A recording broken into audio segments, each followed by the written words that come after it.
Folks, I'm making secret trousers and I don't have to draft them myself. The whole secret pants thing has been pretty popular lately, and while I'm about as informed about fashion as a fresh garden potato, I've been hearing palazzo pants are the current trend. One of my recent clearance selection finds was this lovely black fabric with drape for days. I thought at first it would be a skirt or a dress, but there's not enough lycra in the world right now to smooth my figure enough to do it justice, so I figure this is a good opportunity to try a pair of palazzos. Hi, I'm Mare, specifically editing Mare, who realized that somehow I'd not only forgotten to introduce myself, but also mention why I'm making these slacks now rather than in 2 weeks or 2 months. I need new clothes. At the time I started this project, I was about 2 weeks out from a plane flight to a family event in another city, and I really need something other than yoga pants and t-shirts. I also need my clothing to be adjustable and or alterable because my body is, well, middle-aged and changing. Yeah, that's not vague and mysterious at all now, is it? Anyhow, Cliff's Notes. Need clothes? On deadline. Making slacks. I've been keeping one eye open for patterns and trying to figure out if it was something I could draft or muddle together. I do have the Winslow Culottes pattern by Charm Patterns, but I didn't like the pleat at the front, and I wasn't sure I could figure out how to remove it properly. It looks a little too hip-hugging and boxy for my current purposes. It's weird the way things happen, just bear with me here. I was watching Ashley Main's videos about the latest Big Four pattern company offerings, and she mentioned a pair of trousers by Closet Core that would probably be a bit better than the example she was looking at. Possibly also some trousers by Muna and Broad, but my memory's a bit shaky on that one. So I googled the Closet Core Petra pattern, went looking for reviews, and someone else recommended the June pants by Helen's Closet. And that led me to their Winslow Culottes, which can be made in lengths ranging from shorts to full-length palazzo pants. The look of the Winslows just ticked all the boxes for me. They have that kind of flowy swoosh that just kind of says, "So you think this is a skirt, eh?" And I appear to be in their size range, so that's a bonus. Not having to size things up or feel salty about just missing the pattern range is fantastic. Even better, they have pattern hacks on their blog for things like slash pockets and an elastic waistband, among other things. I wouldn't be surprised if I could bolt on the pinafore extension from the Wildflower Designs Coquelicot skirt if I wanted, maybe turn it into a cute jumpsuit. We're in choose-your-own-adventure territory.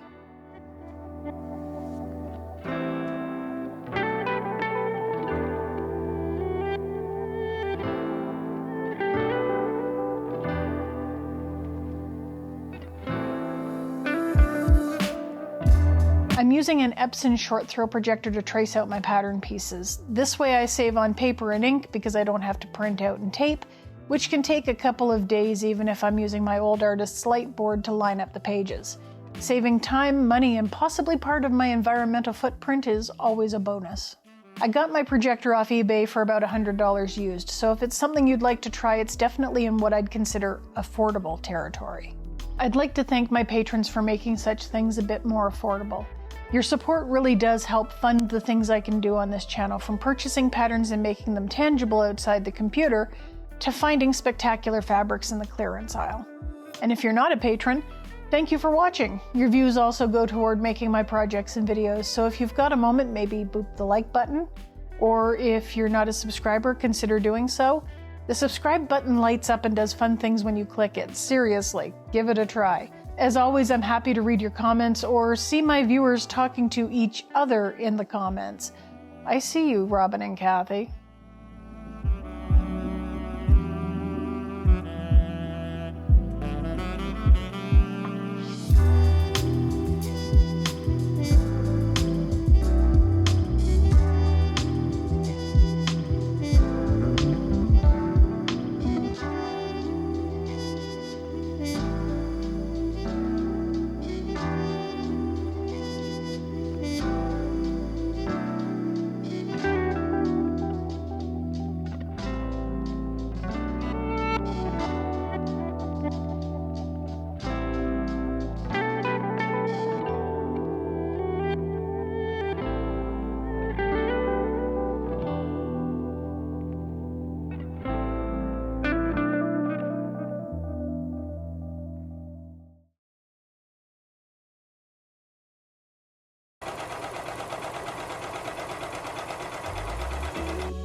supposed to be there.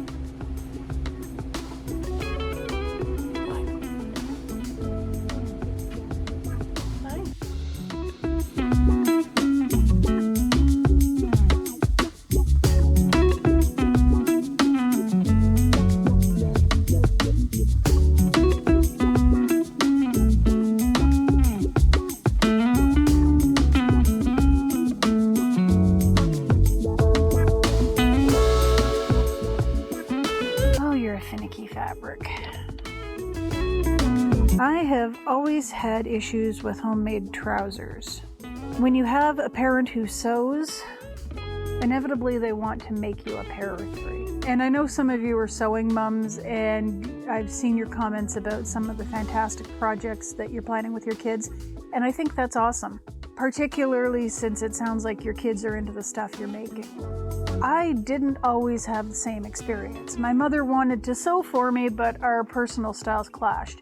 She had very specific opinions on what styles would look good and what colors, and it didn't leave a lot of room for personal expression. For instance, I always wanted a circle skirt, and she insisted that it wouldn't suit me, and hence she wouldn't make it.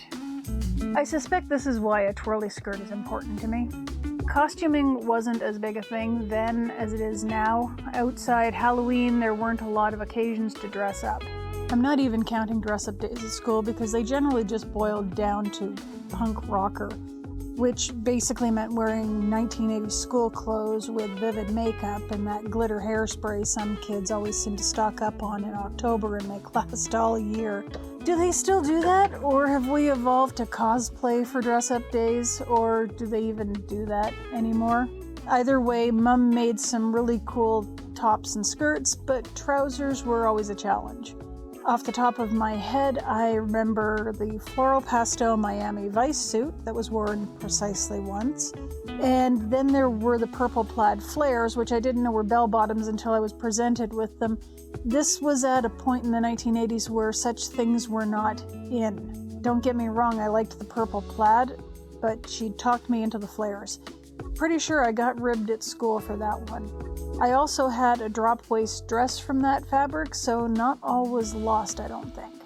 And then there was the business suit she made me as an adult, because at that time it was actually cheaper to buy suiting than pay the over $200 that the Bay wanted for a jacket, skirt, and slacks.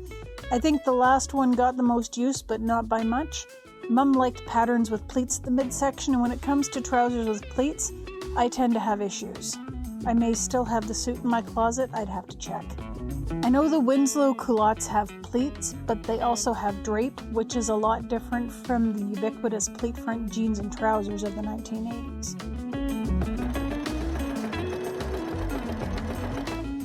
I may have mentioned this before, but I once asked Mum what went through her mind when I told her I was sewing, and her response was, "About damn time," or something along those lines. The thing is, I needed that time to realize I could make things I liked and wanted to wear. That costuming, history bounding, and dressing for different aesthetics have become more accessible is a big part of it. And I'm also at a part of my life where peer response and pressure in my daily offline life is practically non-existent. YouTube likes trend chasing, but none of my friends are going to bat an eyelash if I show up at my tabletop RP group in a Victorian blouse and a walking skirt, or Maury girl leggings, petticoat, dress, and sweater, or ye old jeans and a hoodie. Either way, someone's going to hand me a diet soda and point me the way to the cheese tray. Thing is, I'm well into being middle-aged, whether I look it or not, and I'm only just figuring out my own style. I teeter-tottered on goth territory in my 20s because most of the clothing didn't fit me, and I hated how my mother would make a meal out of anything I brought home that was black. I spent my 30s in mostly business casual clothes with the odd deviation into LARP wear and the occasional gothy getup. My 40s and the launch of my 50s have been comfort and casual wear, which are nice, but sometimes you just need to make a bit of an effort, you know? Where is my seam ripper? We were doing pretty good up to that point. Like many of you, I've watched Rachel and Charlie and Morgan and Bernadette, and to an extent I've tried to be them. I think there are more of us out there than anyone really realizes, but at a certain point you kind of have to stop and ask yourself if that's really who you are, if that's the look you want to emulate. Let's face it, my husband is more hobbitcore than I'll ever be. Seriously, he's been rocking waistcoats at work recently and I'm here for it. He has a particular waistcoat and shirt combination that's inspired by Heath Ledger as the Joker, and I don't think any of his co-workers have caught on to it, unless they're watching this video right now, in which case, hi ladies! Going back to what I was saying, I'll still watch the big creator channels because they're fun and they're encouraging and I enjoy their company and content. Sometimes I even learn something, but I need to be myself, and that person doesn't live in a niche. I'd rather travel through time and space on my own whim, if you know what I mean. I hope you'll care to join me for the ride. Honestly, I'm just looking forward to someday living up to the eccentric aunt stereotype. Let's see what this thing looks like all sewn up. First though, I need to do a little seam ripping. First time I've had a fabric bunch up and get drawn in under the walking foot. That is weird.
One pair of pants later.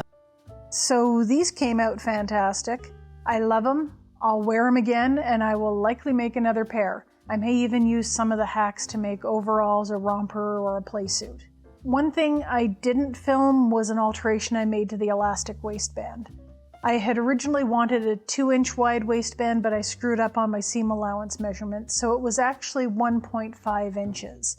Did I have 1.5 inch elastic when I first finished the culottes? No.